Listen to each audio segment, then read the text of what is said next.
pelo sinal da Santa Cruz, livrai-nos Deus, nosso Senhor, de nossos inimigos.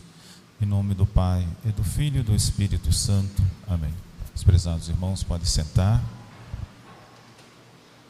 Nós estamos neste domingo, que inaugura o tempo comum, com os paramentos verdes.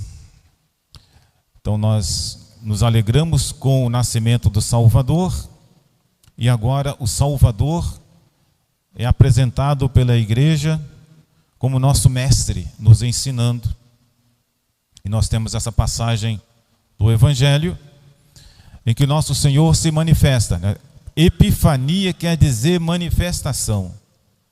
A manifestação de Deus. Deus que se apresenta a nós com sinais, nos convidando a crer nele, a ter confiança e a segui-lo, a seguir o seu caminho. Isso era tão evidente para os primeiros cristãos, que nos Atos dos Apóstolos, aparece muitas vezes esse nome caminho, que é o caminho que Jesus deixou para nós, que nós vamos trilhar por ele. Meus amados irmãos, olhando brevemente aqui o Evangelho, tiremos alguma lição. Todo mundo prestou atenção. É o primeiro milagre que Jesus fez em Caná da Galileia, num casamento, numa festa de casamento. Nossa Senhora estava ali. Jesus também foi convidado, e ele veio à festa com alguns apóstolos, discípulos. No meio da festa, faltou vinho. E Nossa Senhora, que estava ali, não podia deixar de se preocupar e de ajudar, porque Nossa Senhora é o exemplo de serva de Deus, exemplo de caridade para com o nosso próximo. Então, onde ela estiver presente, ela não pode deixar de se preocupar em ajudar. E ela sabia qual era a solução para aquele problema de faltar vinho. Numa festa de casamento, entre os antigos, não havia guaraná, né? As crianças, não havia Coca-Cola, nada disso. Então, a bebida, a água, havia o vinho, né, que alegrava as pessoas. E então, faltou o vinho. As festas duravam lá, vamos imaginar, uns 6 dias, né, uma semana mais ou menos. E faltou o vinho. E o que aconteceu? Os judeus, quando recebiam as pessoas, eles usavam muito a chamada purificação, ou então era uma boa recepção. Você, quando a pessoa chega com os pés empoeirados, né? Não havia asfalto, não havia nada, aí lá alguém lavava os pés, refrescava a pessoa e mandava entrar. Então aquelas talhas com água serviam para lavar, para a purificação dos judeus. Nossa Senhora, para ajudar, ela fez então o pedido a Jesus. Então esse milagre é um milagre da Santíssima Virgem Maria. Ela olhou para seu filho e disse: eles não têm mais vinho. E disse para os serventes: por favor, façam tudo o que ele disser. Aí eles foram até Jesus, chegaram perto de Jesus. Jesus falou: encham as talhas de água. E eles então pegaram as talhas. Interessante, as talhas. Uma talha, diz aqui São João, cabia 2 metretas ou 3 metretas. Uma metreta quer dizer 40 litros. Então uma talha devia caber 80 litros ou 120 litros. Isso é muita coisa. E eram 6 talhas. E aí eles encheram, trouxeram.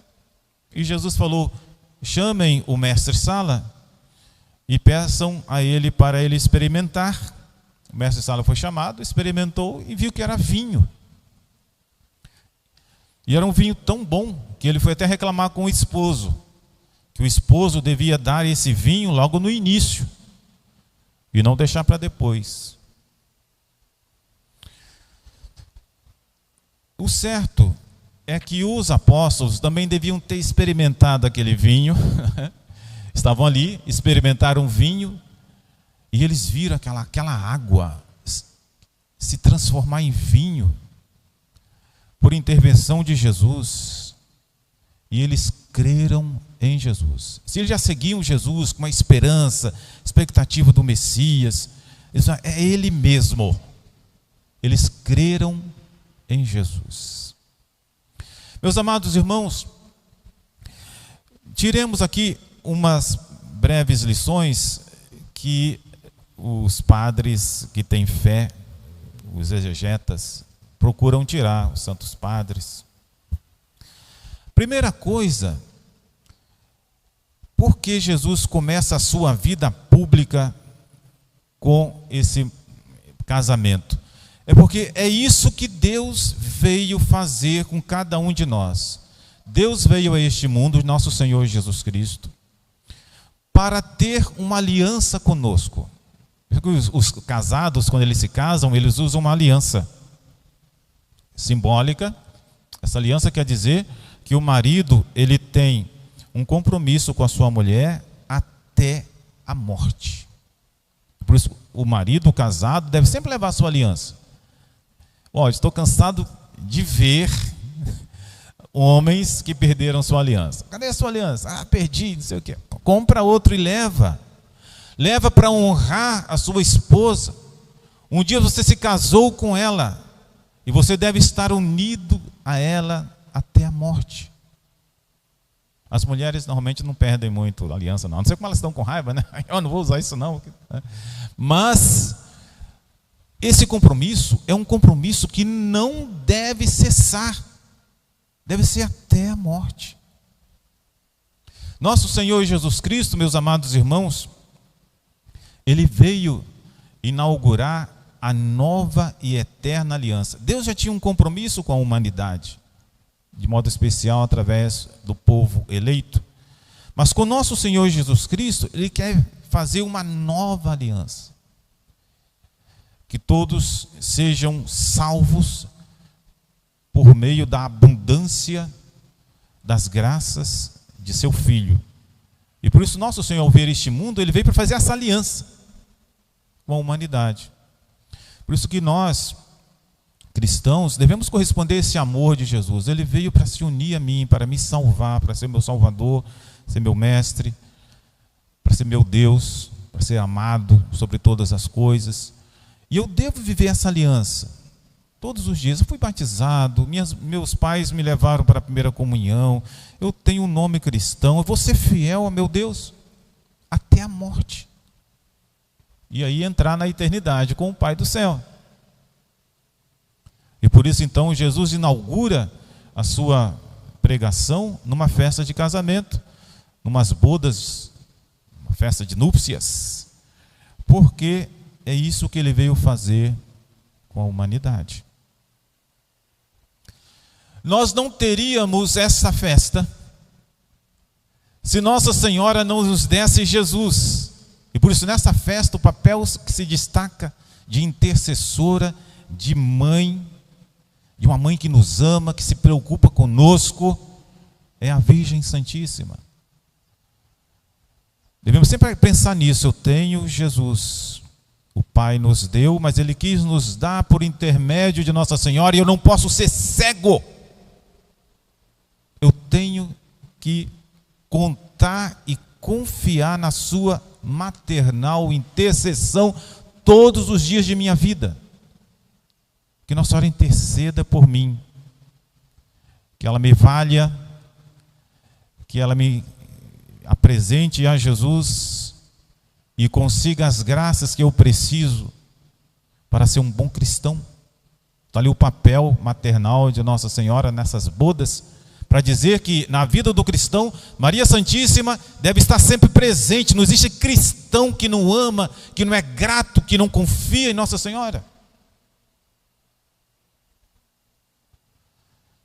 Mas ali também aparecem os servos. É interessante esses servos, né? Porque Nossa Senhora viu esses serventes que estavam ali, foi até eles e falou: façam o que Jesus vos pedir, disser.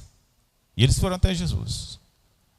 Aí Jesus falou para eles: olha, tragam aqui as vasilhas com água. Nós devemos pensar que nós devemos ser servos de Deus. Seria tão triste, né, se a gente morresse e alguém dissesse assim: essa pessoa não servia a Jesus, não fazia nada que Jesus pedia, fazia o que queria. Morreu não como servo de Deus, morreu como um qualquer, como um orgulhoso que não queria servir ninguém. A nossa vida, a primeira coisa que a gente deve colocar: eu devo servir a Deus em alguma coisa, na minha casa, na minha família. Eu devo me apresentar assim, como servo de Jesus. É Ele, meu Deus. A gente está sempre servindo alguma coisa. Se não é, em primeiro lugar, a Deus que nós servimos, nós estamos no mau caminho. Nós não estamos no bom caminho.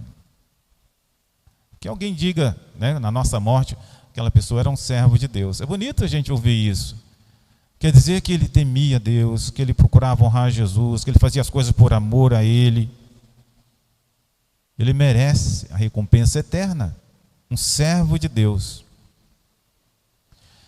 E que Nossa Senhora também seja aquela a que nós obedecemos, né? Vê que Nossa Senhora chegou até eles e falou: façam o que Ele quiser. Eles obedeceram à Virgem e em seguida obedeceram também a Jesus. São os devotos da Santíssima Virgem, que obedecem a ela para melhor servir e obedecer a nosso Senhor. Quero também tirar uma pequena lição aqui da água e do vinho. A água é uma coisa necessária, porque nenhum de nós, né, pode viver sem água. Assim também, os judeus, eles já tinham as coisas de Deus. Tinham os mandamentos, tinham os mistérios, tinham as profecias. E eles viviam daquilo. Mas aquilo era tudo como se fosse água. Era agradável, era bom,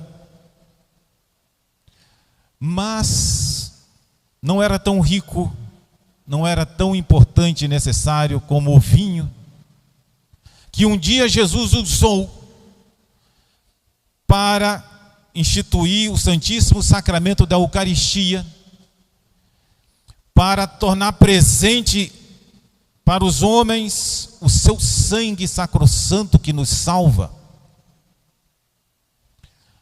Então, por exemplo, a gente poderia até tentar levar uma vida boa. Eu vou ser bom, vou ser muito educado com meus vizinhos, muito educado com meus pais, eu vou procurar ajudar os pobres, eu vou fazer um monte de coisa. Isso é bom, isso é uma água.